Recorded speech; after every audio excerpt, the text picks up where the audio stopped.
আসসালামু আলাইকুম দর্শকবৃন্দ।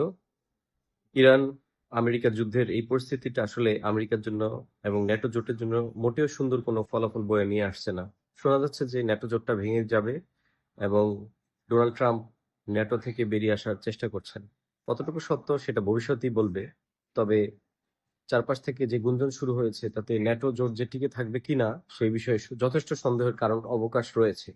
দেখা যাক এই ক্ষেত্রে ন্যাটো মিত্ররা কিরকম ভূমিকা রাখে, অস্ট্রেলিয়া, ব্রিটেন এরা কি রকম বার্তা দেয় সেটার উপর ভিত্তি করে আহ, ডোনাল্ড ট্রাম্পের কথার উপর ভিত্তি করে ভবিষ্যতে দেখা যাবে যে আসলে ন্যাটো জোট টিকে থাকবে কিনা। অন্যান্য যেসব দেশ আছে জার্মানি এবং ফ্রান্স তারা এখনো নিশ্চুপ, তো বাকিরা একটু সরব হচ্ছে। ফলের বিড়াল আসলে বেরোতে শুরু করছে মনে হয়। আসলে শেষ পর্যন্ত কি এই যুদ্ধ বড় বিশ্বশক্তির অক্ষশক্তির পরাজয়ে বয়ে আনবে নাকি আসলে ভিন্ন কোনো দৃশ্যমান দৃশ্যপট আনবে, দেখার বিষয় আছে। ধন্যবাদ। আল্লাহ হাফেজ।